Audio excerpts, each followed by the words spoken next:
Une émission parrainée par MGI, constructeur français de presse numérique et de solutions de finition.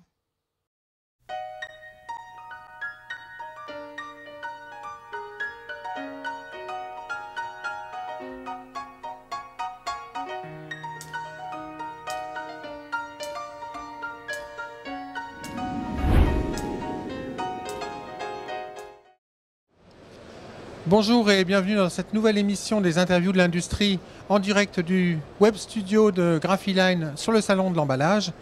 Je reçois aujourd'hui Pierre Ballet de l'Unic pour faire un point avec lui sur le projet ImprimeLux qui a déjà été lancé il y a un an puisque c'était en décembre 2011. Pierre Ballet, bonjour. Bonjour.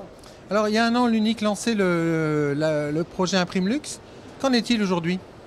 Alors, au bout d'une année de travail, on a mis en place un certain nombre de comités de pilotage sur le projet, qui aujourd'hui ont abouti à un modèle qui est quasiment finalisé.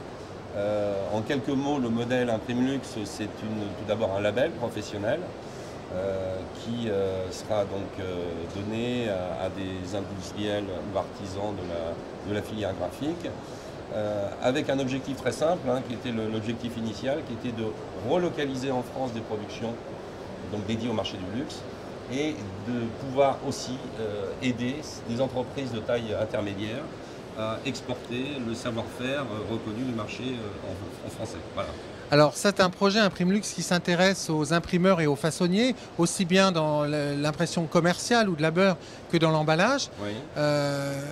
Globalement, qu'est-ce qui va permettre ImprimeLux aux imprimeurs qui auront ce label professionnel ? Alors, si on démarre, on commence par la certification ou la normalisation pour l'obtention du label. On travaille bien sûr sur un cahier des charges. Donc le cahier des charges va travailler sur la partie technique, la partie économique de l'entreprise, et puis sur le positionnement déontologique, éthique du dirigeant. Pour moi, c'est très important. D'ailleurs, j'ai écrit une charte déontologique et organisationnelle, comme on l'avait fait dans le passé pour les pôles de productivité graphique.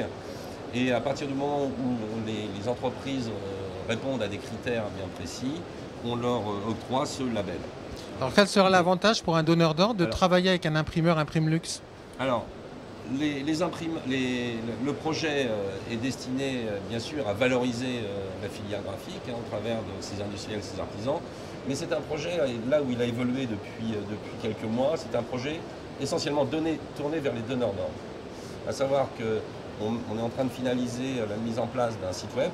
Ce site web ne sera surtout pas un site marchand, mais sera un site de communication avec les donneurs d'ordre qui pourront bien sûr accéder à des volumes dans lesquels on va trouver les fiches des imprimeurs, par exemple, qui seront labellisés, mais aussi pouvoir accéder à un volume d'expertise et de conseils, puisque nous, on a remonté des informations au travers d'une étude qui a été faite, qui démontre que tous les donneurs d'ordre, quelle que soit, je dirais, leur fonction dans l'entreprise, que ce soit des chefs de produits juniors ou des patrons de services fabrication, ont cette demande constante d'avoir accès à du conseil et à de l'expertise. Voilà, donc on a un savoir-faire français qu'on va valoriser, que ce soit au niveau artisanal, on est quand même pionnier dans ce domaine tout simplement parce que les grandes marques du luxe ont été créées en France, que ce soit Chanel, Cartier, Vuitton, etc. Donc on a ce savoir-faire qu'on essaye aujourd'hui, au travers d'ImprimeLux, de valoriser et qu'on soit aussi bien clair. Souvent on associe l'opération à ImprimeVert, je sais que tu vas me poser la question. ImprimeVert, c'est aussi un label professionnel, mais ImprimeLux, c'est un label professionnel tourné vers le business. L'objectif, par exemple, je dois rendre des comptes à la DG6 qui a financé une partie de l'opération au travers d'une méthode de calcul de retour sur investissement où on pourra mesurer l'impact financier, l'impact économique et social liés au business qui vont être relocalisés et exportés. Voilà. Alors peut-on dire qu'ImprimeLux est relocalisé par le conseil, la proximité et la qualité ? C'est un des leviers. Le conseil, on sait aujourd'hui que le conseil, l'expertise, c'est un des leviers qui va permettre à certains donneurs d'ordre de pouvoir revenir en France. Parfois les écarts de prix sont peu significatifs, mais pour des raisons qu'on a largement analysées. Par exemple, en France, on a des grandes lacunes sur l'international. Très peu d'entreprises ont des gens qui parlent anglais. On n'a pas la notion du service comme par exemple les Italiens ou les Espagnols, qui est, je dirais, qui est intégré dans notre ADN. Donc, tout ça, c'est du travail de fond qu'on va aussi faire avec les industriels, les aider. Ça sera aussi d'ailleurs dans le cahier des charges. Hein. Par exemple, l'anglais sera impératif dans la relation. Donc, je pense qu'on est capable techniquement d'être largement au niveau de nos compétiteurs internationaux. On a des lacunes qu'on va essayer sur lesquelles on va vraiment travailler sur le fond, y compris avec de la formation.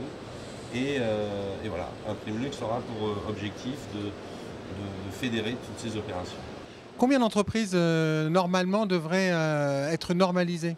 Alors, notre objectif 2013, il est d'avoir une cinquantaine d'entreprises qui auront obtenu ce label Imprimlux.